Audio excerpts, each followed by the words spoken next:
Peluang atau bahasa lainnya adalah probabilitas. Ya. Pertama kita awal dengan definisi dulu ya. Jadi memang di matematika itu sering sesuatu itu diawali dengan definisi dulu supaya jelas apa yang dimaksud dengan peluang atau probabilitas ya. Nah, yang pertama istilah ruang sampel. Nah, jadi istilah ruang sampel. Ada yang menyebutnya semesta ya. Ruang sampel atau semesta. Apa itu ruang sampel atau dilambangkan dengan S? Adalah himpunan semua hasil yang mungkin dari sebuah percobaan. Nah, jadi kita peluang ini berbicara tentang percobaan.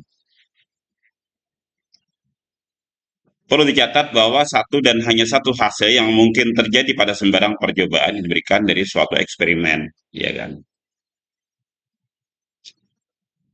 Menurut banyaknya hasil dalam ruang sampel dibedakan dua macam, yaitu ada istilah ruang sampel diskrit dan ada ruang sampel kontinu. Nah, contoh, kita melantunkan atau melemparkan kayaknya di sini ya, dua koin.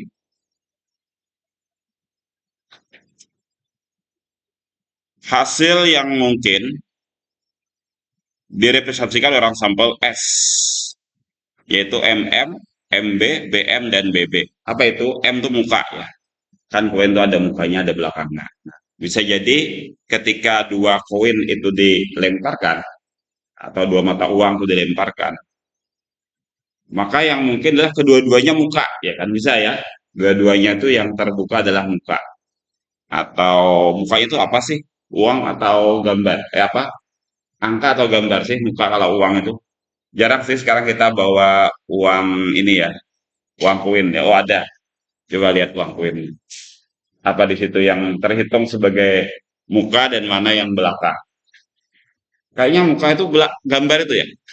Nggak tahu juga sih. Nah, kan ada anu ya.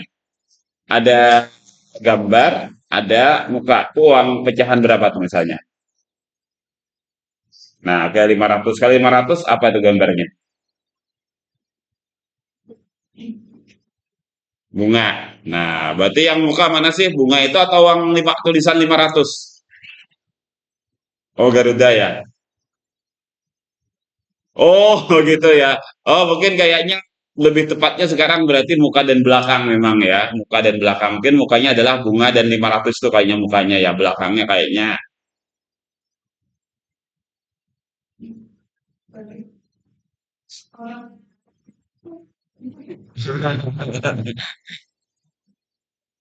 Oh ya. Nah, itu kan kalau ada dua koin atau dua mata uang itu dilempar, maka yang terjadi pasti kemungkinannya adalah bisa jadi muka dua-duanya ya. Coba aja dilempar coba di muka sekarang coba. Dilempar ya coba.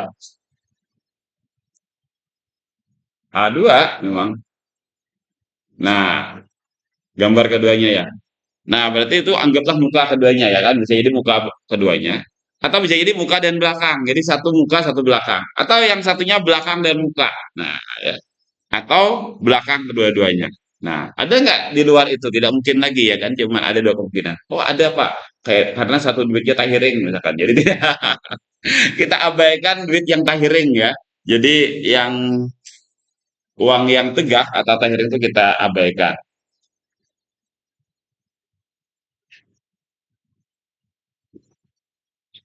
Kemudian kalau misalkan kita melempar sebuah dadu, biasanya main ular tangga ya kan?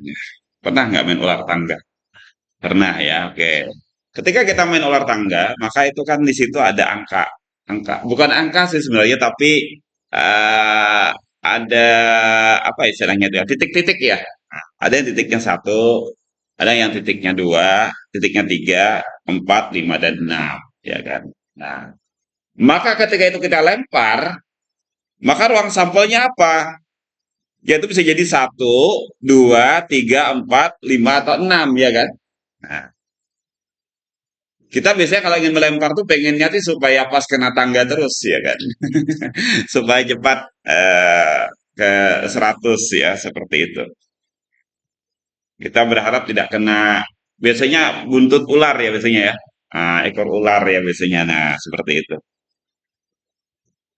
Nah, apabila hanya kita bagi dua, itu ganjil dan genap, maka ruang sampahnya cuma dua, yaitu ganjil dan genap. Nah, kemudian yang nomor tiga, percobaan melibatkan waktu, kemudian sampai tidak berfungsi. Nah, T, di mana T adalah nol sampai tak terhingga. Nah, ini kalau yang nomor satu dan dua, ini diskrit, ya kan? Diskrit itu artinya eh, tidak ada, dia bulat, misalnya kan bulat kan hasilnya ya, satu, dua, tiga, empat, lima, enam itu kan bulat. Nah, tapi kalau waktu, nah, itu bisa jadi continue. Itu continue. Karena sekarang jam berapa? Misalnya, oh, sekarang jam 8 lewat 9 menit berapa detik, atau di belakang detik lagi apa lagi. Nah, itu kan agak agak rapat ya. Nah, itu continue. Sama dengan tinggi badan atau berat badan itu termasuk yang continue. Kenapa continue? Karena eh itu bisa sampai nyambung ya, sekian koma sekian gitu, seperti itu. Nah, tapi kalau misalkan tadi dadu itu diskrit. Kenapa diskrit? Karena tidak ada kan dadunya matanya 1,2 atau 1,5 ya, tidak ada seperti itu ya. Nah, jika ruang sampel atau salah satu finite atau infinite terhitung atau countable, maka disebut ruang sampel diskrit. Nah, contohnya tadi adalah ini. Nah, jadi diskrit itu contohnya adalah mata dadu diskrit ya. Mata uang tadi juga diskrit. Kemudian yang kontinu gimana? Ini contohnya tinggi badan. Nah, tinggi badan. Nah, ini kontinu ya. Misalnya mengukur tinggi seorang yang tinggi antara 164,5 dan 165,5. Nah, tergantung ukurannya ya. Mungkin kadang-kadang sekali ngukur, wah ternyata rambutnya ikut diukur gitu. Rambutnya yang cagat ke atas itu jadi makin tingginya ya.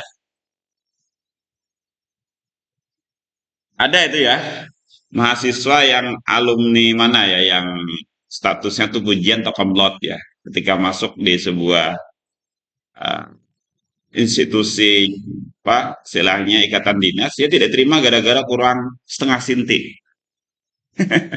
Nah, itu mungkin kalau ukurannya pakai yang lain bisa jadi pas itu ya. Katanya untuk menutupnya tuh pakai uang katanya, jadi anu tinggi jadinya. Ketawa semua. Gitu saya, wah tingginya kurang. Bentar Pak, saya tambah nih Pak, biar tingginya pas. Nah, tambah uang ternyata. Nah, itu yang kadang-kadang terjadi sekarang ya. Nah, juga indeks prestasi itu juga eh continue ya. Nah, ini ruang sampel continue. Baik ya, bisa dipahami ya. Jadi kalau ruang sampel diskrit itu biasanya dia bulat ya, tidak pakai koma-koma segala macam. Kalau continue itu ada koma-komanya, sering seperti itu ya. Nyambung, continue itu kan nyambung sebenarnya ya, nyambung. Kalau diskrit itu kan putus-putus. Diskrit kan putus-putus. Satu, dua. Nah kan ada jarak nih, ya. Antara satu dan dua nih jaraknya kan apa? Jaraknya itu tetap dan agak jauh ya. Kemudian kalau continue itu dia nyambung. Kayak tinggi badan tadi. Ada yang satu meter, ada yang 1,1 meter. Ya. Kemudian ada yang 1,2 meter. Nah kan rapat sekali ya. Continue itu begitu. Nyambung. Continue itu kan nyambung. Baik. Kemudian definisi berikutnya, suatu kejadian merupakan himpunan hasil atau himpunan bagian dari ruang sampel S. Nah, jadi satu kejadian merupakan himpunan hasil atau himpunan bagian dari ruang sampel S. Jika A merupakan suatu kejadian, maka A terjadi bila terdiri dari hasil kejadian.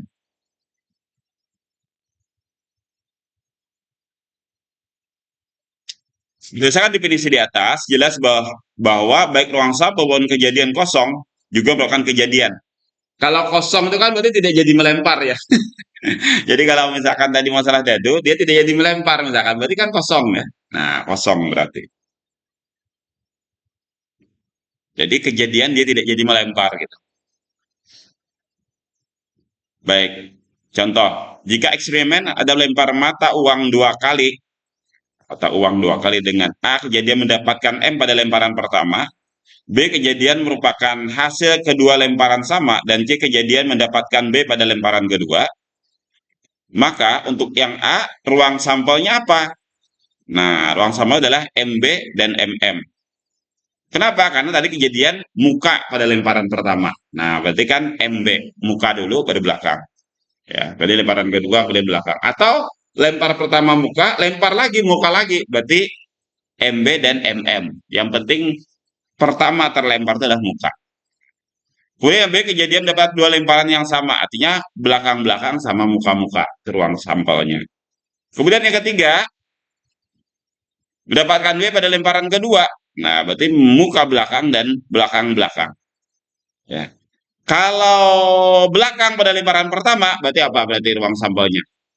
Kalau saya tambahkan D, misalkan di sini himpunan D, kejadian mendapatkan belakang pada lemparan pertama. Berarti ruang sampelnya apa?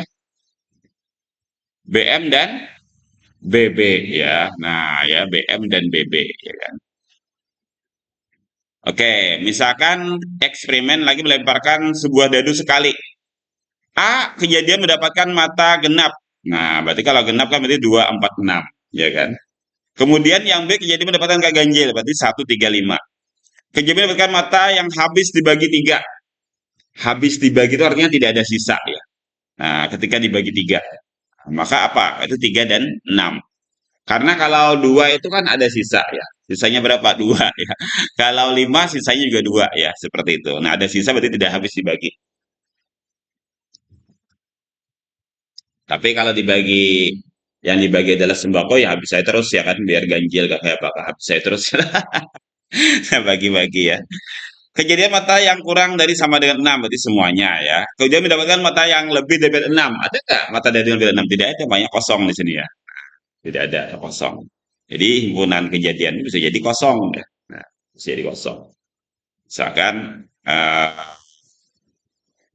di sini ya tadi mata dadu yang lebih dari 6.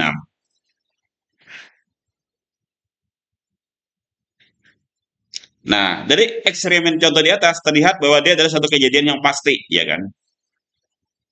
Jadi D ini pasti terjadi, ya kan? Pasti ketika dilempar itu pasti yang muncul bisa 1, 2, 3, 4, 5, atau 6. Berarti pasti terjadi nih yang himpunan D. Kemudian himpunan E tidak mungkin terjadi. Yang E. Yang tidak mungkin terjadi. Kenapa? Karena tidak ada mata dadu yang lebih dari 6. Misalkan tadi dia main ular tangga. Wah, sisa 7 lagi. Wah, ini bisa nggak 7 nih dilempar supaya sekali ini supaya 7? Nggak bisa. Jadi mata dadunya ada 2, ya kan? Cuma mata dadunya 2. Nah, lempar 2 bisa jadi lebih dari 7 ya. Bisa jadi lebih dari 7 ya. Nah, itu supaya cepat untung ya main ular tangganya jadi mata dadunya 2. Ya kan, ya. Gitu. Kejadian A dan B dan C dari 1 dan 2 adalah contoh kejadian majemuk. Kejadian majemuk. Yang lebih dari 1 ya seperti itu. Kemudian ada istilah komplement dari suatu kejadian adalah hubungan unsur S yang tidak termasuk dalam A. Contoh, misalnya eksperimen melempar mata dadu, mata uang 2 kali. A, kejadian M pada lemparan pertama, sama tadi ya. B, kejadian mendapatkan hasil kedua lemparan sama. Maka A komplement dapat ditentukan dengan 2 cara. Yang pertama, S-nya dulu didaftarkan S-nya. Berarti ketika melempar dua kali mata uang, maka mungkin jadi muka-muka, muka belakang, belakang muka, belakang belakang. Yang A-nya adalah MM dan MB, ya kan? Berarti komplemennya adalah di luar pada MM dan MB, berarti apa? BM dan BB. Berarti itu komplement namanya ya. Oke, kita percepat saja. Karena kita hari ini hanya sampai jam setengah 9. Karena ada acara di aula hari ini. Makanya kajian juga libur kita. Minggu ini dan minggu depan tuh ada acara di aula. Pekan depan sudah daftar belum? Atau sudah dibuka belum pendaftaran ya? Seminar internal. Nah, insya Allah pekan depan hari Kamis juga kita seminar internal setelah kuliah mata kuliah kita nanti ada seminar internal. Nah, itu diwajibkan bagi seluruh mahasiswa untuk ikut, khususnya mahasiswa matematika ya. Kemudian ada istilah dua kejadian saling terpisah. Jadi dikatakan dua kejadian saling terpisah. Kapan dua kejadian saling terpisah? Jika A satu kejadian tidak yang paling tidak satu muka dan B kita misalkan kejadian bukan keduanya, maka A dan B saling terpisah.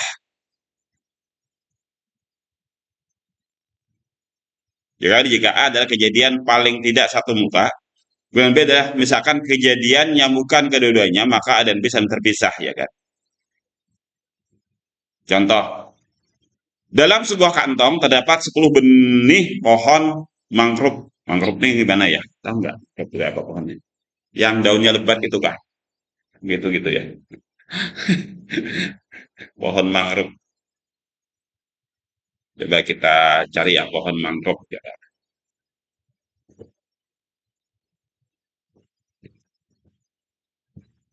Oh,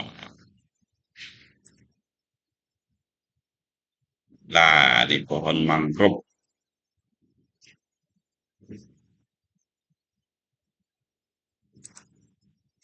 Nah itu pohon mangrove ya. Di kawasan air asin atau mampu beradaptasi secara khusus terhadap ketersediaan. Nah tadi apa soalnya tadi? Benih ya, 10 benih. Benihnya ya. Nah, gimana sih benih pohon mangrove itu? Benih pohon mangrove.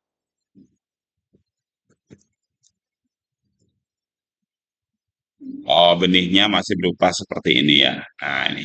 Ini siapa yang mau beli ini nih? Harganya 3.000 gini ya. Ini 5.000. Ah, ini agak besaran. Oh, ini kok 1.500 ya? Oh, oh iya. Nah, ini bibitnya yang lebih kecil lagi berarti pohonnya ya ditanam ya berarti ya. Nah, batangnya ya berarti bibitnya itu batangnya berarti. Oke. Baik, di sebuah kantong terdapat 10 benih pohon mangrove. Masing-masing diberi nomor yang berurutan. Sebuah benih diambil dari dalam kantong secara acak. Misalkan ada kejadian bahwa yang terambil adalah bernomor genap dan B adalah kejadian terambil benih bernomor prima ganjil.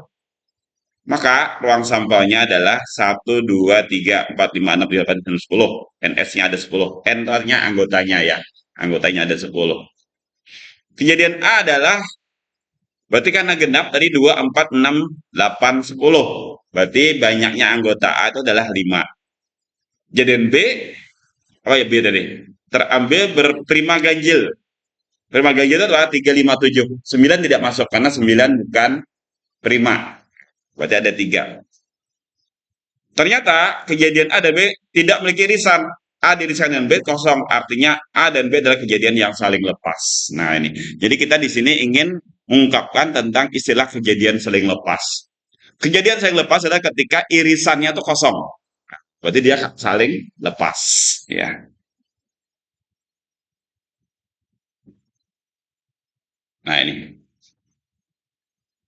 uh, ini kalau ada banyak kejadian saling terpisah bila mereka pasangan saling terpisah. Nah ini, jadi iriskan kosong. Saling terpisahnya mungkin saling lepas sama ya, saling lepas, saling terpisah. Biasanya yang lebih lebih lebih familiar adalah saling lepas, saling lepas.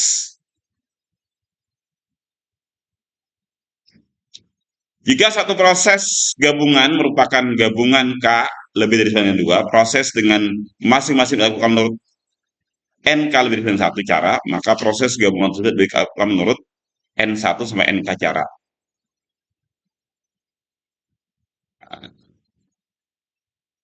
Atau kombinasi. Mana nih anunya nih? Mana nih contohnya jadi timbul penyelesaiannya aja nih. Ini halaman 5, ini halaman 14. Masya Allah. Hilang berarti ya.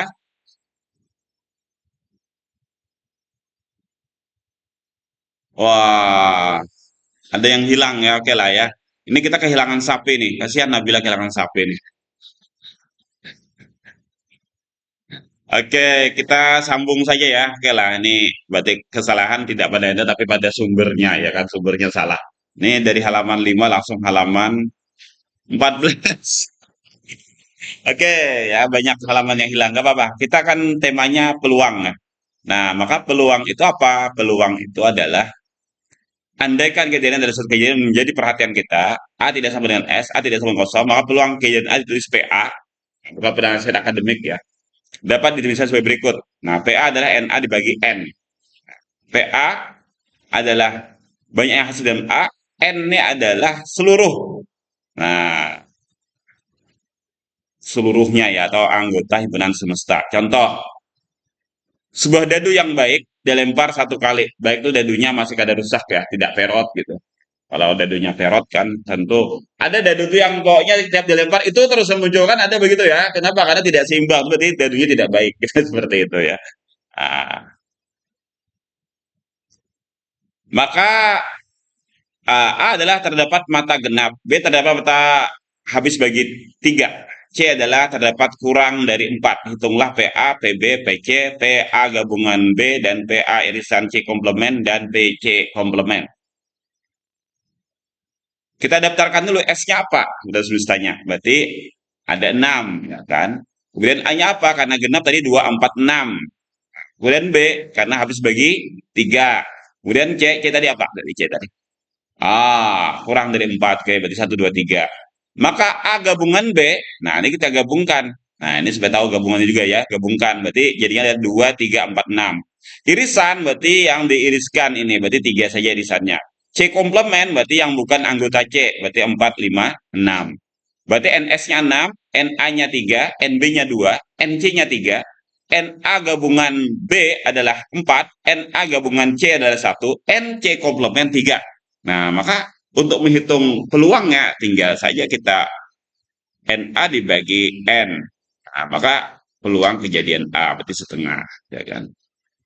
Kemudian PB adalah sepertiga. PC setengah juga. PA gabungan B 2/3. PA irisan C 1/6. Jelas ya? P adalah peluang. P itu peluang. P itu singkatan dari peluang. P itu peluang ya, disingkat dengan P. Contoh lagi yang nomor 2. Jika 3 bola diambil secara acak dari mangkok yang berisi 6 putih dan 5 bola hitam, berapa probabilitas bahwa hanya 1 bola putih dan hitam dan 2 hitam lainnya? Baik. Nah, solusi jika kita menganggap urutan bola yang dipilih karena relevan, maka ruang sampel terdiri dari, nah ini ya, kita lihat 6 tambah 5 berapa? 11. Berarti kan ruang sampelnya ada berapa banyak hasil yang mungkin, yaitu 11, 10, dan 9. Kenapa? Karena diambil pertama itu kan bisa ke 11-nya ya. Nah, bisa kita ambil, kita pilih dari 11 buting. Pilih kalau sudah diambil 11, sisa 10, ya kan?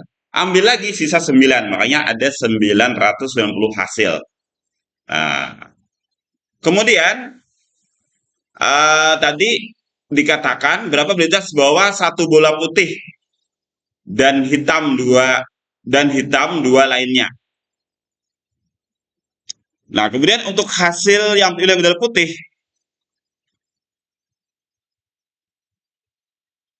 itu yang putih berapa? Yaitu 6 kali 5 kali 4, ya kan? Begitu ya. Itu yang putih kan, kemungkinannya begitu ya hasilnya. Kemudian kalau yang hitam, 5 kali 6 kali 4, 120. Nah, itu kalau hitam. Yang kedua adalah putih, dan yang ketiga adalah hitam, dan berarti 5, 4, 6. Nah, ini kemungkinannya. Berarti tadi pengambilan pertama kan putih. Putih itu kan berarti 6, 5, 4.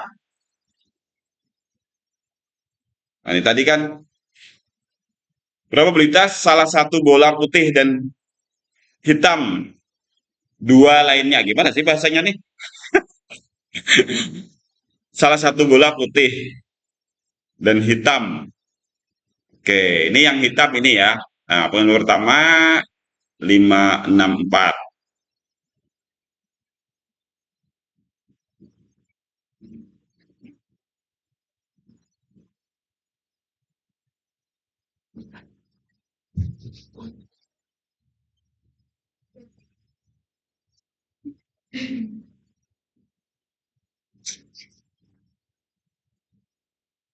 Ini putih saja nih ya, kayaknya ini putih ya. 6, 5, 4 ini kan putih.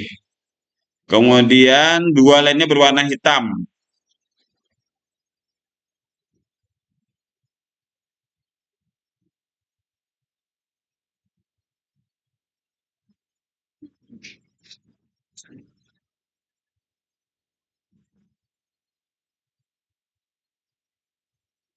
Oke.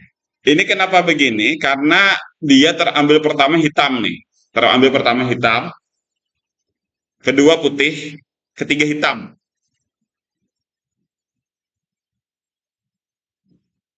Gini kan ya kalau jadi pertama hitam, kedua putih, putih kan masih 6 ya. Nah, kemudian yang ketiga hitam lagi. Dan 5, 4, 6 ini yang dua pertama hitam, makanya 5, 4 dan yang ketiga putih. Begitu ya, paham ya. Kalau ini tadi ini pertama yang putih. Ya loh, pertama putih, kemudian ini hitam, ini hitam. Nah, oke ya gitu ya, ngerti ya sudah ya. Nah, jadi ini putih, ini hitam-hitam. Ini hitam, putihnya di tengah, kemudian hitam.